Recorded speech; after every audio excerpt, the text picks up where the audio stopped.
मरकुस रचित सुसमाचार 14वां अध्याय।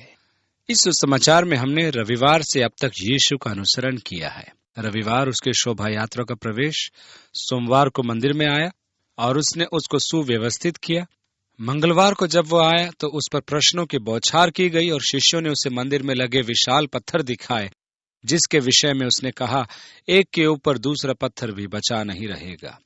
शाम को उसने जैतून पर्वत पर बैठकर अपने शिष्यों से अंत की समय की भविष्यवाणी की और पूर्वानुमान बताया। 2 दिन के बाद, अर्थात मंगलवार के 2 दिन बाद, जो गुरुवार का दिन था, फसह का पर्व होने वाला था।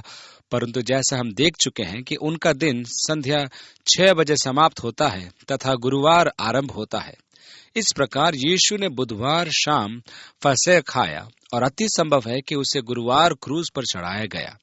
शुक्रवार के क्रूसीकरण से उसके 3 दिन रात कब्र में पूरे नहीं होते, परंतु यदि उसका क्रूसीकरण गुरुवार माने और संध्या 6 बजे के पूर्व उसे कब्र में रखा गया माने, तो 3 दिन और 3 रात पूरे होते हैं। लिखा है कि अगला दिन सबत का दिन होने के कारण वे उसे क्रूस पर लटका हुआ नहीं छोड़ सकते थे। वह समय उत्सव का था, इसलिए 2 सबत एक साथ थे। अति संभव है कि उसे गुरुवार के दिन क्रूस पर चढ़ाया गया। यह एक अनुमान का विषय है, दिन से अंतर नहीं पड़ता, परंतु अनेक हैं जो दिन के चक्कर में पड़ जाते हैं और किताबें लिख डालते हैं, परंतु इसका कोई महत्व नहीं है। महत्व तो इस बात का है कि मसीह ने हमारे लिए अपने प्राण बलिदान किए। गुरुवार या शुक्रवार हमारे उद्धार पर इसका कोई प्रभाव नहीं पड़ता। वहां पहली 2 आयतों में लिखा है, 2 दिन के बाद फसह और अख़मीरी रोटी का पर्व होने वाला था और महायाजक और शास्त्री इस बात की खोज में थे कि उसे क्यों कर छल से पकड़कर मार डालें, परंतु कहते थे कि पर्व के दिन नहीं, कहीं ऐसा न हो कि लोगों में बलवा मचे। वे दृढ़ संकल्प थे कि यीशु को मृत्यु देकर रहेंगे, परंतु वे एक विशेष दिन से बचना चाहते थे और वह था फसह का दिन। नियति उनके नहीं अपितु यीशु के वश में थी, क्योंकि पुराने नियम के अनुसार यीशु को परमेश्वर का मेमना होने के कारण जगत के पापों को अपने ऊपर लेकर उत्तरदायित्व का पूरा करना, जिससे कि वह फसह के मेमने का स्थान ले जिसे मिस्र में बलि किया गया था, जरूरी था। इसलिए उसके लिए आवश्यक था कि वह फसह के दिन अपना प्राण दे। जिस दिन से वे बचना चाह रहे थे, उसी दिन यीशु को क्रूस दिया गया। जब हम फसह मानते हैं, तब हम इजराइल की भांति मिस्र से मुक्ति नहीं, वरन पाप के बंधन से मुक्ति मानते हैं, जो हमें परमेश्वर के मेमने अर्थात यीशु द्वारा प्रदान की गई है। वह अपने प्राणों की आहुति देकर संपूर्ण जगत के पापों को उठा ले गया। यहूदी पंचांग में 3 मुख्य पर्व थे, जिनमें व्यवस्था के अनुसार वयस्क को परमेश्वर के सन्मुख उपस्थित होना आवश्यक था। वे थे फसह का पर्व, पेंतिकुस्त का पर्व, मंडपों का पर्व। फसह का पर्व, इजराइल के पूर्वजों को परमेश्वर ने मिस्र के दासत्व से मुक्त कराया था। उनकी याद में फसह का पर्व मनाया जाता था। इसमें प्रत्येक परिवार एक मेमने की बलि देता है, अख़मीरी रोटी तोड़ता है और उसे छिपा देता है। पूरे फसह का पर्व आश्चर्यजनक प्रतीकों से पूर्ण है। वे मध्य की रोटी को ही क्यों तोड़ते हैं? वे उसे पर्व समाप्त होने तक क्यों छिपा देते हैं? पूरे पर्व में वह रोटी छिपी रहती है और पर्व समाप्त होने पर वे उसे निकालते हैं। कैसे सुहाने प्रतीक! यीशु ने सब पूरा किया। पेंतिकुस्त का पर्व, जैसा नाम है, यह फसह के 50 दिन बाद आता है। पेंते या प्रथम फल का पर्व था। वे अपने खेत के कोने की लवनी करके उन्हें पूलों में बांध लेते थे और परमेश्वर को चढ़ाते थे। इस पर्व में उन्हें फसल की लवनी करना या बेचना वर्जित था, इसलिए पवित्र आत्मा का उस दिन उंडेला जाना अति महत्वपूर्ण था। चूंकि ये प्रथम फल का पर्व था, कलीसिया भी प्रथम फल थी और कलीसिया के प्रथम फल पतरस का संदेश था और 2000 विश्वासियों की फसल काटी गई। आज जितने भी विश्वासी हैं, उनकी वे प्रथम फल थे जो मसीह की देह यानी कि कलीसिया थे। मंडपों का पर्व, इसमें वे स्मरण करते थे कि परमेश्वर ने किस प्रकार मरुस्थल में उनके पूर्वजों की 40 वर्ष तक सुधि ली और अंत में उन्हें प्रतिज्ञा के देश में लाया। मरुस्थल का अनुभव तो अब समाप्त हो गया है। अब हम प्रभु के प्रतिज्ञा के तहत महिमामय दिन में प्रवेश करने वाले हैं। ये पर्व अभी तक वाचा में पूर्ण नहीं हुआ है। आपके लिए इस पर्व की पूर्णता पर क्या घटनाएं होंगी, उनकी कल्पना करना आपके लिए कठिन नहीं है। अब मरुस्थल की यात्रा समाप्त हो चुकी है। प्रतिज्ञा के वैभवशाली देश में हम प्रवेश करने पर हैं। मुझे विश्वास है कि जब मसीह आएगा और पृथ्वी पर अपना राज्य स्थापित करेगा, तो वो मंडपों के पर्व का दिन होगा और ये पर्व यीशु द्वारा स्थापित परमेश्वर की नई वाचा में पूरा होगा। फसह का पर्व यीशु के क्रूसीकरण पर पूरा हुआ। परमेश्वर का मेमना यीशु जगत के पापों के लिए बलिदान किया गया। पेंतिकुस्त का पर्व कलीसिया के प्रथम फल जो पवित्र आत्मा के उंडेले जाने से प्राप्त हुए थे, उनके लाए जाने से पूरा हुआ। मंडपों का पर्व तब पूरा होगा जब मसीह अपना राज्य स्थापित करके पुनः आएगा और हमें संसार में भटकने से बचाकर अपनी महिमा से पूर्ण राज्य में प्रवेश कराएगा। इसलिए उन्होंने कहा पर्व के दिन नहीं, परंतु यीशु की योजना भिन्न थी। तीसरी आयत में लिखा है, जब वह बेथनिया में शमौन कौड़ी के घर भोजन करने बैठा हुआ था, तब एक स्त्री संगमरमर के पात्र में जटामांसी का बहुमूल्य शुद्ध इत्र लेकर आई और पात्र तोड़कर इस इत्र को उसके सर पर उंडेला। उस समय यह इत्र भारत से आयातित किया जाता था और अत्यधिक मूल्य का होता था। जब कोई महत्वपूर्ण अतिथि आता था तो उसके सत्कार में मेजबान उस पर यह इत्र लगाता था। उस स्त्री ने पात्र तोड़कर संपूर्ण इत्र ही यीशु पर उंडेल दिया। परंतु कोई कोई अपने मन में रिसियाकर कहने लगे, इस इत्र का क्यों सत्यानाश किया गया? यूहन्ना के अनुसार यहूदा इस्करियोती ने यह आपत्ति व्यक्त की थी। वह हृदय से निर्धनों की चिंता में नहीं था, वरन वह चाहता था कि पैसा उसके हाथ में आए। वह धनराशि में से चोरी भी करता था। इस इत्र का मूल्य 300 दिनार अर्थात 300 दिनों की मजदूरी थी। उस युग में वहां एक दिन की मजदूरी 1 दिनार होती थी।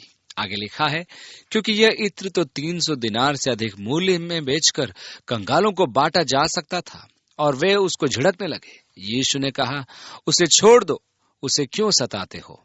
उसने तो मेरे साथ भलाई की है। कंगाल तुम्हारे साथ सदा रहते हैं और तुम जब चाहे तब उनसे भलाई कर सकते हो, परंतु मैं तुम्हारे साथ सदा न रहूंगा। जो कुछ वो कर सकी उसने किया। उसने मेरे गाड़े जाने की तैयारी में पहले से मेरी देह पर इत्र मला है। इस पल यीशु अपने आने वाली मृत्यु से पूर्ण रूप से अवगत था।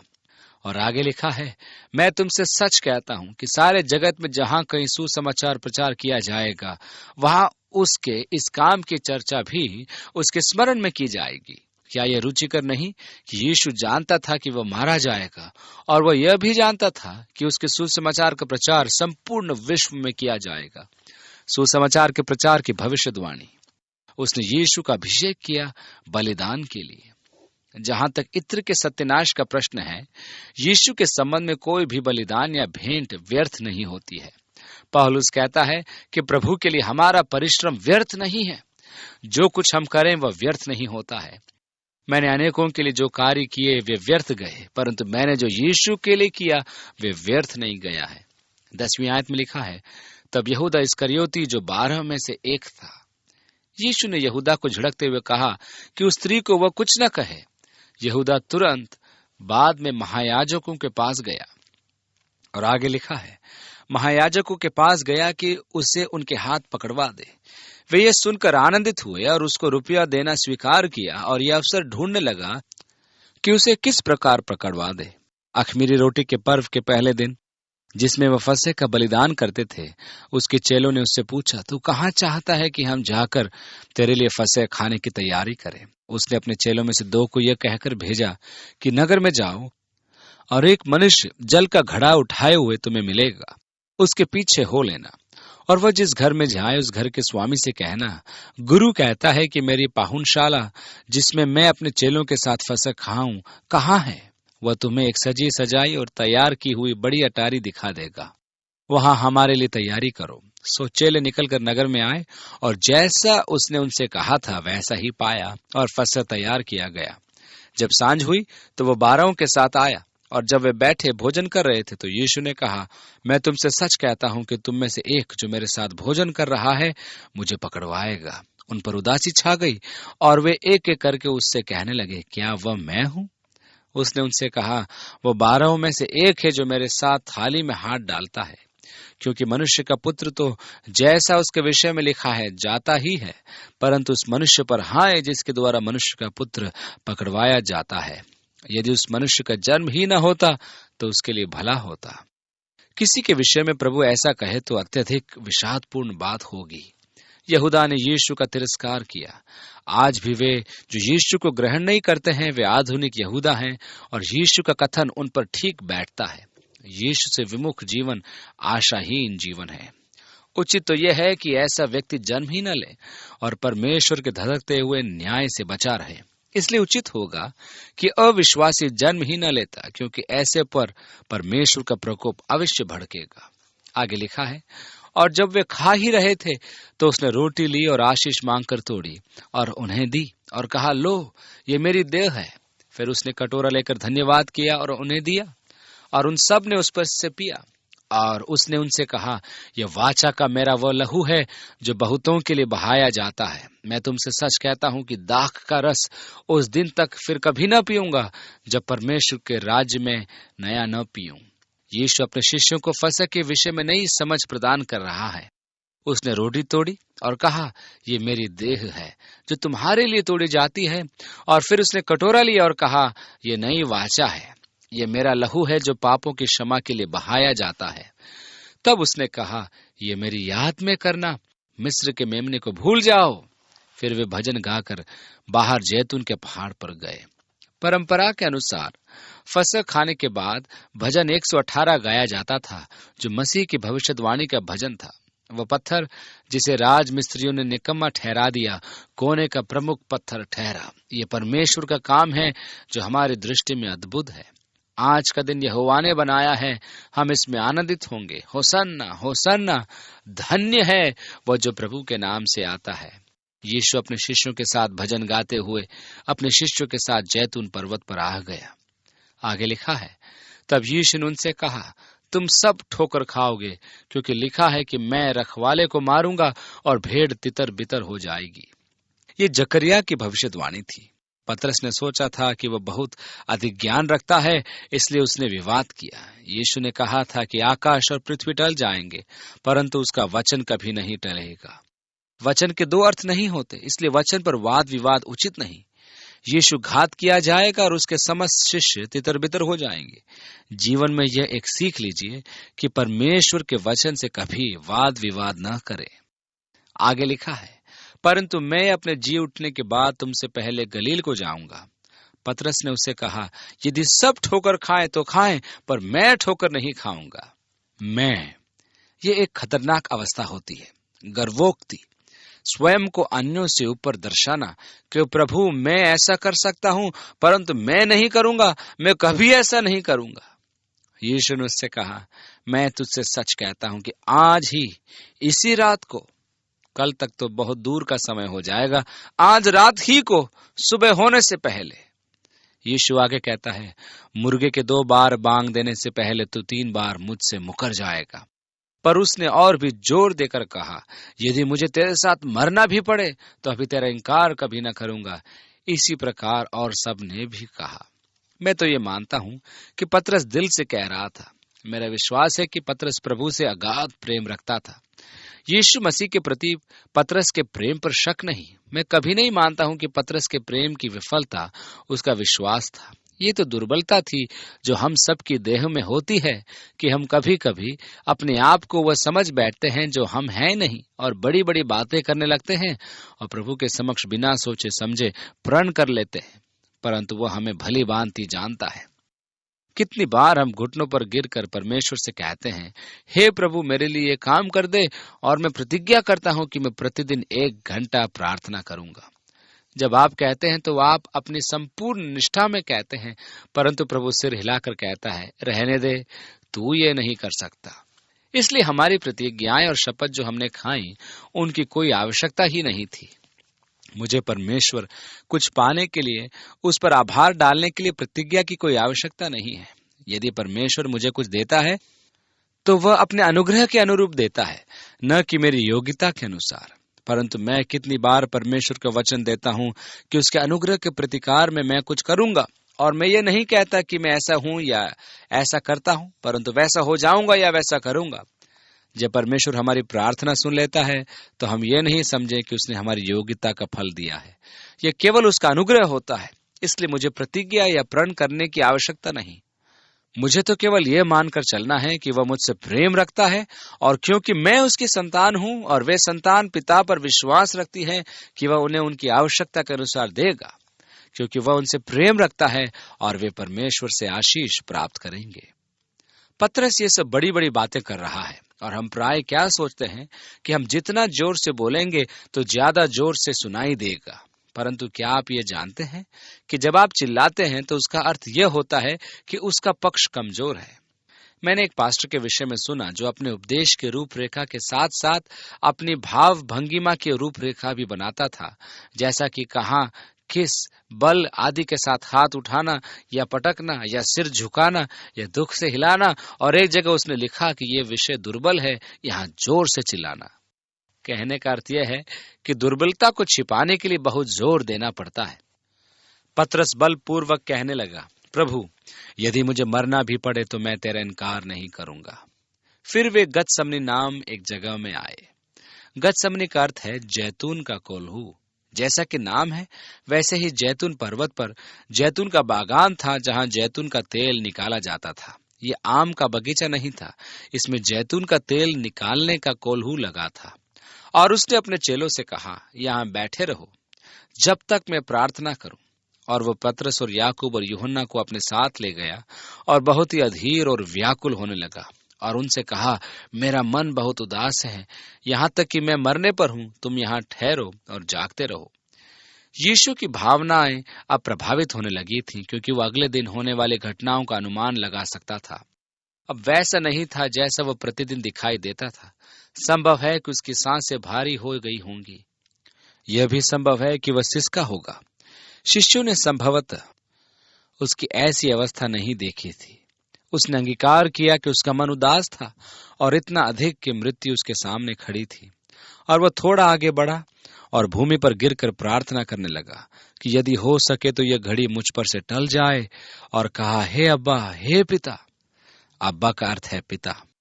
और आगे लिखा है, इस कटोरे को मेरे पास से हटा ले, क्योंकि पिता के लिए सब संभव है। अतः उसने अपने पिता से याचना की कि उसे क्रूस से बचा ले। यह कटोरा मुझसे ले ले, यह बड़ा भारी काम है। हम प्राय मानकर चलते हैं कि यीशु इसी काम के लिए आया था। उसके लिए यह कष्टकारी काम था, यह कार्य उसके लिए बहुत कठिन था। दूसरे दिन देखने को मिलता है कि उसने बड़े साहस और सहनशीलता से सब कुछ सहन कर लिया। यह गतसमनी की प्रार्थना का परिणाम था कि यीशु विजयी हुआ। यीशु की यह विजय हमारी धरोहर बन गई। यीशु ने उदाहरण दिया था कि किसी शक्तिशाली व्यक्ति के घर को लूटने के लिए आवश्यक है कि लुटेरा सर्वप्रथम उस व्यक्ति को बांधे। प्रार्थना के द्वारा समस्त शक्तियों को बांधा जाता है। प्रार्थना के पश्चात मनुष्य बहुत कुछ कर सकता है, परंतु परमेश्वर के लिए मनुष्य प्रार्थना से अधिक कुछ नहीं कर सकता। यीशु ने भी प्रार्थना की। यशायाह 53 में यीशु द्वारा मनुष्य के पापों को उठाकर ले जाने का उल्लेख है। पद 10 में लिखा है, जब वह उसका प्राण दोष बलि करे तब वह अपना वंश देखने पाएगा। वह बहुत दिन जीवित रहेगा, उसके हाथ से यहोवा की इच्छा पूरी हो जाएगी। वह अपने प्राणों का दुख उठाकर उसे देखेगा और तृप्त होगा। इब्रानियों का लेखक लिखता है, जिसने उस आनंद के लिए जो उसके सामने थे निंदा की चिंता न करते हुए क्रूस की मृत्यु सहन की थी। मेरे विचार में गतसमनी में प्रार्थना करते समय परमेश्वर ने उसे स्वर्गिक महिमा के उस दिन का दर्शन कराया था। उद्धार पाए मनुष्य परमेश्वर के निकट एकत्रित होंगे और यीशु परमेश्वर के दाहिने हाथ से पुस्तक लेगा।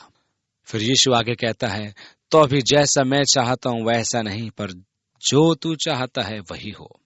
और वहां उसने विजय प्राप्त की। कैसे? परमेश्वर की इच्छा के अधीन होकर। जब तक आप अपने जीवन में परमेश्वर की इच्छा के विरुद्ध युद्ध करते रहेंगे तो आप पराजित होते रहेंगे। यह तो विपरीत विचार है। जी हाँ, मैं जानता हूं, परंतु यह सत्य है कि विजय का मार्ग अधीन हो जाना है। जब आप अपनी इच्छा परमेश्वर के अधीन कर देते हैं तो उसी पल आप विजयी हो जाते हैं। यही विजय का मार्ग है। यीशु भी उस स्थान पर आया जहां उसने अपने आप को परमेश्वर की इच्छा के अधीन कर दिया था। पिता, तेरे लिए यह संभव है, यह कटोरा मुझसे टल जाए। कितनी बार हम विभिन्न विषयों पर प्रार्थना करते हैं और कहते हैं, पिता तेरे लिए क्या असंभव है, इसे छू कर चंगा कर। या किसी विषय पर याचना करते हैं, परंतु कितना बुद्धिमानी का काम होगा कि हम प्रार्थना को पूर्ण कर लें, प्रभु मेरी इच्छा नहीं परंतु तेरी इच्छा पूरी हो। हर एक परिस्थितियां परमेश्वर के हवाले कर दीजिए और देखिए आप वास्तविक विजय प्राप्त कर सकेंगे। आगे लिखा है, फिर वो आया और उन्हें सोते पाकर पतरस से कहा, हे शमौन, तू सो रहा है? क्या तू एक घड़ी भी न जाग सका? जागते और प्रार्थना करते रहो कि तुम परीक्षा में न पड़ो। आत्मा तो तैयार है पर शरीर दुर्बल है। और वह फिर चला गया और वही बात कहकर प्रार्थना की। कुछ लोगों का कहना है कि एक ही प्रार्थना को नहीं दोहराना चाहिए। मेरा अनुमान है कि यीशु मसीह को यह बात नहीं मालूम थी और फिर आकर उन्हें सोता पाया। वे बोल नहीं पा रहे थे क्योंकि उनकी आंखें नींद से भरी थी और नहीं जानते थे कि उसे क्या उत्तर दे। फिर तीसरी बार आकर उनसे कहा, अब सोते रहो और विश्राम करो, बस घड़ी आ पहुंची। ध्यान दीजिए कि यहाँ अंग्रेजी का अपूर्ण विराम है, अर्थात वहां कुछ समय वह रुका। जब वह तीसरी बार आया तो उन्हें फिर सोते पाया तो मन में बोला, मेरे दोस्तों, विश्राम करो और सो जाओ। अपूर्ण विराम के अंतराल को हम नहीं जानते कितना होगा। मेरी कल्पना में वो वहां बैठ गया और अपने शिष्यों को निहारता रहा। तुम तो मेरे साथ जाग नहीं पाए, परंतु मैं तुम्हारे लिए जाग रहा हूं। हम नहीं जानते वह कितनी देर तक ऐसे बैठे रहा। मैं तो सोचता हूं कि वो उनके लिए प्रार्थना कर रहा होगा। वह चक्कर लगाकर उन्हें देख रहा होगा। पतरस, तू भड़बड़िया है, मुझे कोई आपत्ति नहीं, परंतु तुझे बहुत कुछ सीखना है। तुझ में क्षमता नहीं है, ऐसी महान क्षमता जिसका प्रयोग परमेश्वर कर सके। उसका विश्वास न डगमगाए पिता, उसे थामे रहना, दृढ़ता से थामे रहना। यूहन्ना आशीषित है, मैं तुझसे प्रेम रखता हूँ। तेरा स्वभाव कैसा प्रेमी है। और मेरे विचार में यीशु वहां घंटों भर बैठ गया होगा और उन्हें सोते हुए निहारता रहा होगा और वह उनके लिए दिल से प्रार्थना करता रहा होगा। यीशु ने कैफा के घर से आते लोगों का कोलाहल सुना। वे नगर पनाह के साथ साथ पर्वत की ओर आ रहे थे। उनकी बातों का शोर वाटिका तक पहुंच गया। आगे लिखा है, देखो, मनुष्य का पुत्र पापियों के हाथ पकड़वाया जाता है। उठो, चले, देखो, मेरा पकड़वाने वाला निकट आ पहुंचा है। वह यह कह ही रहा था कि यहूदा, जो 12 में से था, अपने साथ महायाजकों और शास्त्रियों और पुरनियों की ओर से एक बड़ी भीड़ तलवारें और लाठियां लिए हुए तुरंत आ पहुंची। और उसके पकड़वाने वाले ने उन्हें यह बता दिया था कि जिसको मैं चूमूं वही है, उसे पकड़कर यतन से ले जाना। और वह आया और तुरंत उसके पास जाकर कहा, हे रबी, और उसके बहुत चूमा। ध्यान देने योग्य बात यह है कि शिष्य यीशु को प्रभु कहकर पुकारते थे, परंतु यहूदा ने उसे प्रभु नहीं कहा, उसने यीशु को गुरु कहकर पुकारा। संपूर्ण सुसमाचार में उसने यीशु को प्रभु नहीं कहा। यहाँ जो शब्द चूमने के लिए प्रयोग किया गया है, उसका अर्थ है सरगर्म, अर्थात अत्यधिक प्रेम से परिपूर्ण। और यहूदा यीशु को धोखा देने के लिए उसको चुंबन देता है। आगे लिखा है, तब उन्होंने उस पर हाथ डालकर उसे पकड़ लिया, उनमें से जो पास खड़े थे। अन्य सुसमाचार वृत्तांत से मालूम होता है कि वह पतरस था। एक ने तलवार खींचकर महायाजक के दास पर चलाई और उसका कान उड़ा दिया। यह तो अच्छा हुआ कि वह नींद में था, अन्यथा वह गर्दन काट देता। दूसरे सुसमाचार वृत्तांत में यीशु ने कान को पुनः जोड़ दिया। आगे लिखा है, यीशु ने उनसे कहा, क्या तुम डाकू जानकर मुझे पकड़ने के लिए तलवारें और लाठियां लेकर निकले हो? मैं तो हर दिन मंदिर में तुम्हारे साथ रहकर उपदेश दिया करता था और तब तुमने मुझे न पकड़ा, परंतु ये इसलिए हुआ है कि पवित्र शास्त्र की बातें पूरी हो। ये ईश्वरीय आदेश है। शास्त्रों की भविष्यवाणी पूरी होती है और परमेश्वर का आदेश टाला नहीं जा सकता, क्योंकि भविष्यवाणी को पूरे होने में अनेक विषय ऐसे हैं कि मैं उत्तेजित नहीं हो सकता। परमेश्वर ने जो कहा है वह तो होगा ही। आप जो चाहें करें, आप उसे बदल नहीं सकते। आज अनेक ऐसे विषय हैं जिनके बारे में मेरा दृष्टिकोण भिन्न है। मैं अनेक प्रचारकों को चीखते, पुकारते और प्रलाप करते सुनता हूं, और किन बातों के लिए? वही जो बाइबल में भविष्यवाणियां हैं, वह तो पूरी होंगी ही। किसी चीख पुकार का उस पर प्रभाव नहीं पड़ता। यीशु ने भविष्यवाणी की थी कि उसका साथ सब छोड़ देंगे, और ऐसा ही हुआ। इस पर सब चले उसे छोड़कर भाग गए। मरकुस ने अपनी स्मृति को लिपिबद्ध नहीं किया, वरन उसने पतरस साथ साथ रहकर और उसके मौखिक वृतांत को बार बार सुनाकर और उसी को लिपिबद्ध किया, क्योंकि यीशु के क्रूसीकरण के समय वो मात्र 12 वर्ष की आयु का था। मरकुस का एकमात्र व्यक्तिगत अनुभव इस वृतांत में यही एक पद है, अन्यथा संपूर्ण विवरण पतरस का है। और एक जवान अपने नंगी देह पर चादर ओढ़े हुए उसके पीछे हो लिया और लोगों ने उसे पकड़ा, पर वह चादर छोड़कर नंगा भाग गया। चूंकि अन्य किसी सुसमाचार विवरण में इस जवान का उल्लेख नहीं है, इसलिए विद्वानों का मानना है कि मरकुस यहाँ अपनी कहानी बताता है। मरकुस की माता यीशु और उसके शिष्यों की सेवा करती थी तथा उनके लिए भोजन तैयार करती थी। इसी कारण मरकुस छोटी आयु से यीशु के व्यक्तित्व से मंत्र मुग्ध था और यथासंभव प्रयास करता था कि उसके आसपास रहे। संभव है कि वह गतसमनी में भी था और पकड़े जाने पर निकलकर भाग गया। फिर वे यीशु को महायाजक के पास ले गए और सब महायाजक और पुरनी और शास्त्री उसके यहाँ इकट्ठे हो गए। उन दिनों में 2 महायाजक थे, जिनमें से कैफस को रोमी सरकार ने नियुक्त किया था तथा अनन्यास को लोग महायाजक मानते थे। आगे लिखा है, पतरस दूर ही दूर से उसके पीछे पीछे महायाजक के आंगन के भीतर तक गया और प्यादों के साथ बैठकर आग तापने लगा।